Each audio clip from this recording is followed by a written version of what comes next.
The scent of fresh coffee was still lingering in my kitchen when my phone buzzed with yet another insufficient funds alert. I swear, those notifications sting more than a paper cut.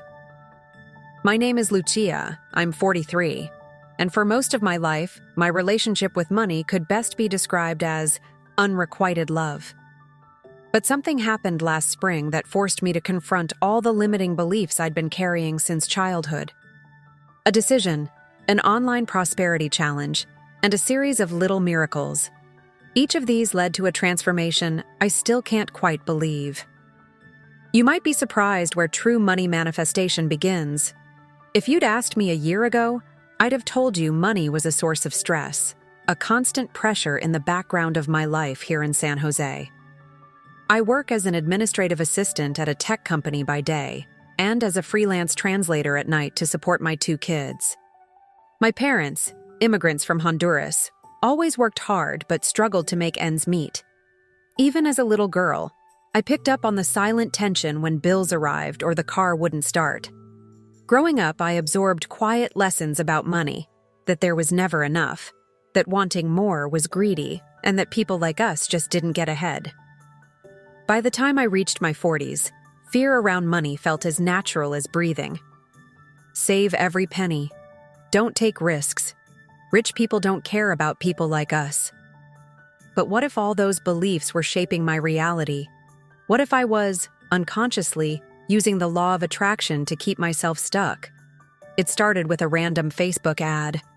Ready to reset your money mindset? Join this 30-day prosperity challenge. Usually, I'd scroll past anything that seemed too woo-woo, but some stubborn hope made me click.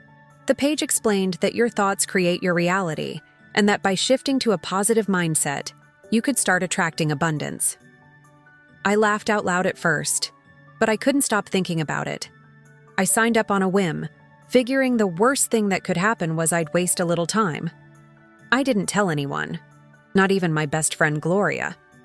I felt silly enough as it was, joining a group of strangers in a private chat room, all promising to show up daily for assignments and check-ins. Our first assignment was deceptively simple: set a clear, written intention. This month, I opened myself to new opportunities for abundance, I scribbled in my battered notebook. The group leader, Maribel, a vibrant Cuban woman in her 50s, explained something called the power of intention, how focusing your energy, even quietly, could shift what you experience. She shared ideas inspired by Abraham Hicks and Napoleon Hill, talking about the connection between belief and receiving, between fear and blocking universal laws of manifestation. Despite the skepticism bubbling up inside me, I decided, just for this month, to play along fully. The challenge wasn't just about practical steps.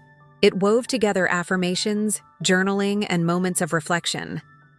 One day, Maribel asked us to write a letter to money, as if it were a person. All my old stories poured out. You never stay. I'm always chasing you. When you come, it's stressful. And when you go, it's painful. The next exercise was to list every belief about money we'd ever heard growing up. No correcting, just noticing.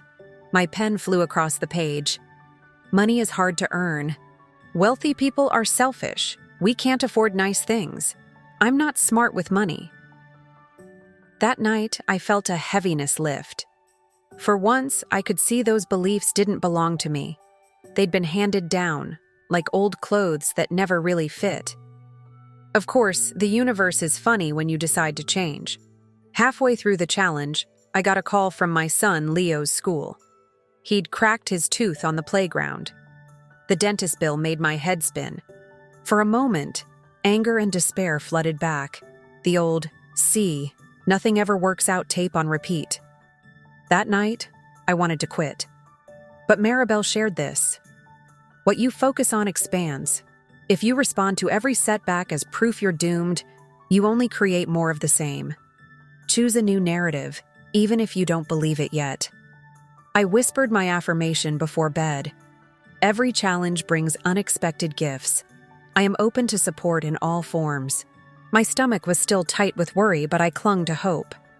The next morning, I woke up to a Venmo notification. An old freelance client who'd ghosted me for months finally paid an overdue invoice, almost the exact amount of the dentist bill. Goosebumps ran down my arms. Was this a sign from the universe, or just luck? Either way, I started to see that synchronicity was everywhere, if you paid attention. After that, I took Maribel's advice to start a daily gratitude practice.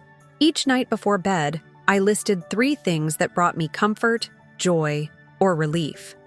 Sometimes it was small, a coupon at the grocery store, a kind word from my daughter, Rosa, who noticed I seemed less stressed all the time. By week 3, Maribel challenged us to keep a manifestation journal. Write everything that comes into your life, no matter how minor. At first, I had nothing. Then, the list started to grow. A friend treated me to coffee. My boss gave me a glowing review and hinted at a raise. I found a $20 bill in my winter jacket. One prompt stuck with me: visualization. Imagine opening your bank app and seeing the number you want. Feel the relief, the pride, the freedom. I'd close my eyes during my lunch break and try to picture paying for groceries without anxiety, taking the kids out without dread, building up savings for the first time in my life. Some days, doubt still crept in. But more often, I felt a sense of possibility. Like maybe, just maybe, things could change. One evening, after a particularly rough day, I tried something Maribel called letting go. It was about quantum manifestation, setting your intention, then releasing attachment to when or how it shows up. I wrote, "I trust that abundance is coming, even if I can't see it yet." The next morning, for the first time in years, I realized I wasn't waking up dreading my bank balance. I caught myself humming in the kitchen. Something inside had softened. Toward the end of the challenge, Maribel invited us to share money wins. Not just cash, but anything that made us feel secure, provided for, or abundant. I told the group about my raise, about Leo's dental bill being covered, about finally saving $100 without needing it for an emergency. I noticed how celebrating, not worrying, seemed to raise my vibration and invite more good things in. A fellow participant, Jamal, recommended Dr. Joe Dispenza's meditations for rewiring your beliefs. I tried one. For the first time, I felt what he called becoming a conscious creator. Not just wishing, but participating in the creation of my life. A week after the challenge, something unexpected happened. My daughter Rosa started her own abundance journal, drawing hearts for every good thing she noticed. My mom, after years of pinching pennies, agreed to let me teach her about online coupons, her first step toward changing her own beliefs about money. I realized this wasn't just about my finances. It was bigger. I was creating my dream life, not in one big leap, but through every small habit, every new belief, every act of trust. When I reflect on those 30 days, it's not that my bank account suddenly overflowed or that I won the lottery. The transformation was deeper. My mindset. I'd stopped seeing money as an enemy or myself as a victim and started acting like someone worth supporting, worth abundance.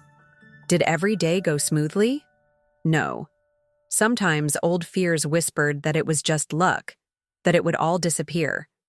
But more often, I chose a positive mindset. I am open to abundance. I can handle whatever comes my way. And the evidence kept building.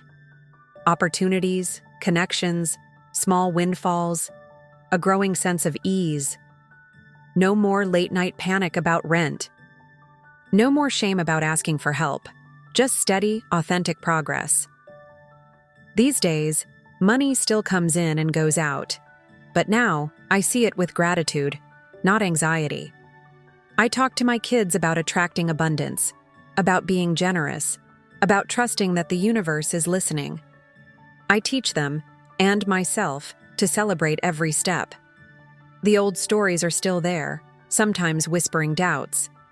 But now I have new ones, born from experience, that my thoughts create my reality, that I have the power of intention, and that small acts of faith can change everything. If you're struggling with money, If you wonder if things can ever change, I'm here to tell you, transformation begins inside. One thought, one gratitude, one tiny miracle at a time. If you're ready to believe that the universe is listening, comment below. Abundance is my birthright. And if this story lifts your heart, please like, subscribe, and share. It might be the sign someone else was waiting for. Your story with money isn't over. In fact, it's just beginning.